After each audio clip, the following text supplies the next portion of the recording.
Gavin, a fourth win in four. I think if you'd have said that to a lot of Enfield fans in January, they'd have laughed. I might have been with them.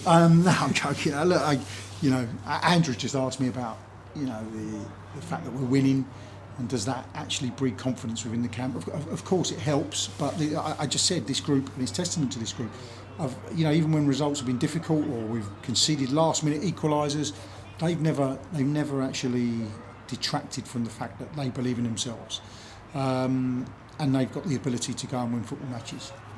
Making bold statements at the moment is nonsense, because we've got so much hard work to do. But am I surprised? Am I saying that I saw this coming? Of course not.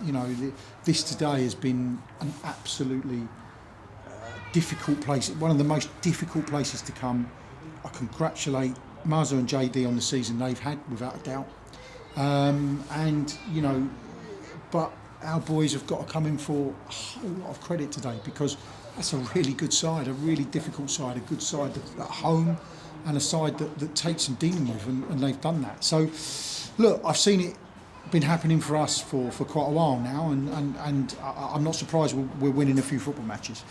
All right, 4 in a row, and then probably I would have probably looked at it and thought, and if you were offering me a win away at Chesham, then of course you come here and sort of take a draw, that type of thing. But we've deserved it. Indeed, it's a place that we've never won at competitively, and they're unbeaten at home this year, so it puts it into perspective. And me also, I think, as a manager, because obviously I've got the Southern League days from coming here, and I don't remember a win, to be honest with you. So it just shows you what a hard place it is to come.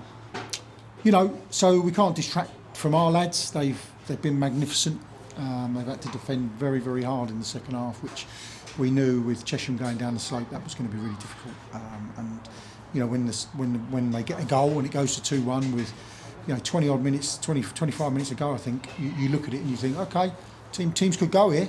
You could go, but it didn't. It went again, and Ollie's popped up with a goal. Sam Young's popped up yet again, another 2 goals. That's 15 in the league for him now. But surely the other lads deserve a lot of credit as well. Obviously, Sam having to go off in the start of the second half. Massive. It's always a focus on goal scorers, and Youngie's done that consistently for us. But you look at people out there more, playing their part. It's a makeshift back three. Okay, out there today. Losing Zav to illness and having Henry not with us as well was difficult. We knew it was going to be difficult enough, but we've had to put John out there after a week of illness. Mickey's dropped in there, which he has done for before and recently. But you're playing against decent forwards, and they've done a sterling job today. And Charlie and Smudge has come on. Everyone's played their part. I'm certainly not getting carried away. That'd be stupid for me to do. 5th from bottom, okay. 5th from bottom is better than where we were a few weeks ago. Now we have to start to nail this home and actually keep that consistency going. There's going to be a couple of losses along the way. Let's get it right.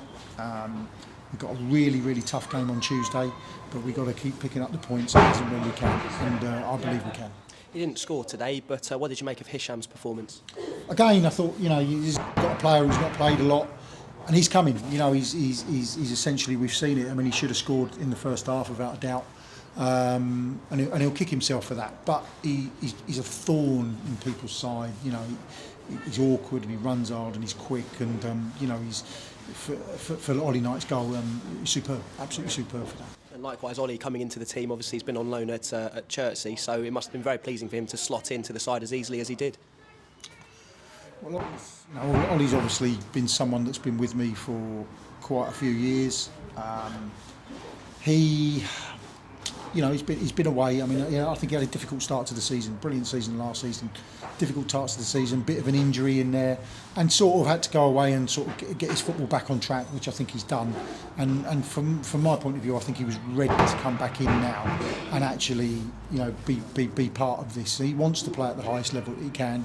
And we're giving him that opportunity. So, I think Ollie can have a big part to play between now and the end of the season. You've said many times, obviously, you personally as a manager, you don't get carried away, don't get too high. But compared to, our visit here last season, on a personal level, it must be great to go away with a feeling like this.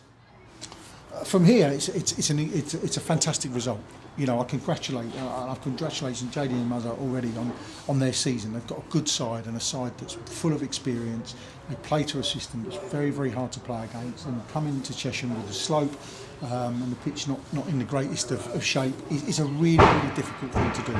We've come here today and you know, first 10 minutes they've set themselves up how we thought they would set themselves up and gone at it how I thought they'd go at it. But then we've sort of got ourselves into our stride and got the 2-goal lead. Look, it's a fantastic result. There's no question about that. Now we've basically got to go and put another fantastic result on the board against a very different type of side in Eastbourne. Indeed. It's 32 points from 32 games now. Did you set your lads a target? No, I've tried to. I mean, look, they're not stupid. They know what it takes to stay up, okay? Because that's what we're looking at. That's the reality. So, from my point of view, I've just let them go and do what they're doing, and let it weigh heavy on me about the points and the losses and all that. You know, I've got to act as a buffer for them, because at the end of the day, there's still some young players in there that don't need that extra sort of weight on their shoulders, and I've carried it. And I will carry it. I just want them to go out, to train hard, and to effectively take each game as it comes. I know it's a cliche, but that's all we can do at the moment, because setting targets, they're not stupid. They know roughly what it takes to stay up, and they know roughly how many points that's going to take and what the ratio of wins is, etc., etc. Let them do that in their own time. From my point of view, I'll take it on, just let them do the playing. And finally, just a word on the fans. I know they were singing your name again at the end. Again, you must have been pleased with the turnout. You know, look, Andrew's just asked me the same thing, really, in that respect, and it's hard saying it sometimes because it's like a break. But they're the best fans in the league. There's no question, and you know, I know that there would have been a few doubters in respect to where we are this season and where we've been, and that's natural. That comes with the position. It comes with being a manager. I accept that. What I'm making the point is the people that travel. And I usually see behind the goal and go and speak to before the game, I've usually been absolutely nothing but supportive to me, and that's very humbling, and it's a credit to the type of people that we have supporting this football club. Cheers, Gavin. We'll see you again Tuesday.